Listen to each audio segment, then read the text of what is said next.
All right, we're going to go over here. This is a little bit different. This is another net capacity question, but we're going to go ahead and start the question, figure out what the question is asking, and then do our deductions and our equations that we need to get done to find the correct answer for this net capacity chart. So the question is asking, what is the net capacity lifting from the main boom over the rear? Okay, so we know that we're picking over the rear. We know it's not a 360-degree chart. We also know outriggers are extended, fully extended, and 7,800 pound removable counterweight that never changes. We also, our line pull is 12,920, the same as it is on every chart that we have for the Grove load chart. So we're going to go ahead. We'll find our deductions. So we have first our boom line, main boom. Main boom is 90 feet. So we got 90 feet.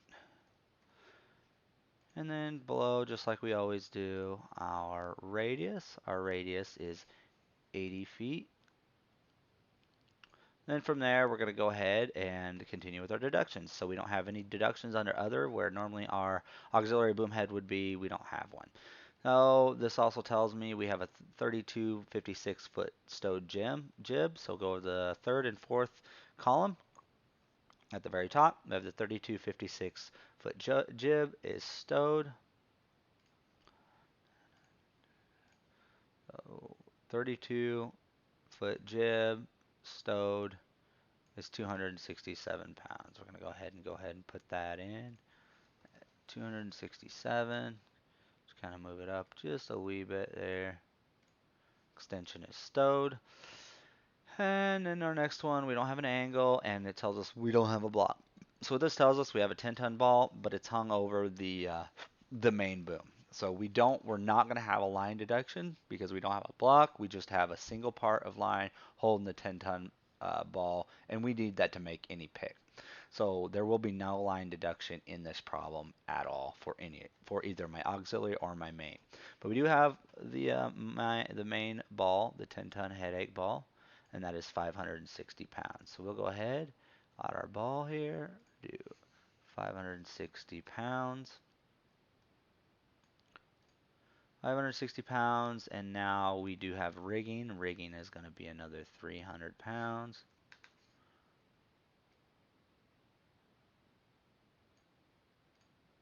300 pounds, and that's going to be all of our deductions. So, just as I said before, we can go ahead and skip right past the range diagram. We're going to go ahead and find our correct load chart. Now, it's not going to be the first one because this is on outriggers extended, fully extended 360-degree chart, and we're looking for the net capacity lifting from the main boom over the rear. So we're going to find our over the rear chart, and that's going to be right here. This is our outriggers fully extended over the rear. And there are only two main boom load charts in the load chart book. So now we just need to figure out our main boom. Our main boom is 90 feet, and our radius is 80 feet. 80 feet. Now we're going to follow this over, get close here, and we're going to follow our 90-foot column all the way down to our 80-foot radius. So that's going to leave us with 5,400 pounds. So 5,400 pounds is going to be our gross capacity. 5,400 pounds is going to be our gross capacity. So we're going to go ahead, put that up here. 5,400. 5,400, that's our gross capacity.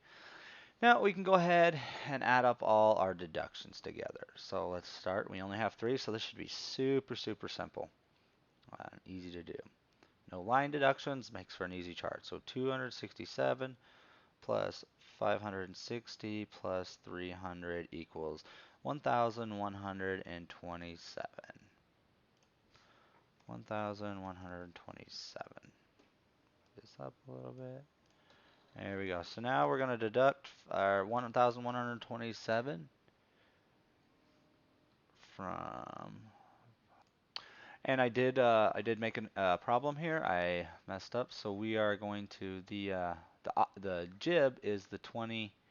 Let's scroll up here. The actually it's the 3256, so this is a problem you want to look out for. Make sure you pay attention to the 3256 or you'll have an issue. But again, we can go back because we already have all our items marked. So instead of 2000 or 267, that's going to be, we're going to enter that in here. That's going to be 293 because that is your 3256 teleboom extension. And I should have paid attention where it said down here 3256 stowed jip. That is your teleboom. So we'll go here, extension stowed. That's going to be 293 as opposed to 267. So we'll go ahead and add up our deductions. That's going to be 293 plus 560 plus 300 equals 1,153. So go ahead and delete this here, just like that. Add that in here. 1,153. But see how important it is to mark your deductions so you know when you got one wrong. So we're gonna do 5,400 minus 1,153 equals 4,247. We'll go down here and check that. 4,247. There it is. That is the correct answer for this load chart. All right, I'm going to continue with the load charts. I think we might have one final load chart with as well as load chart tutorial.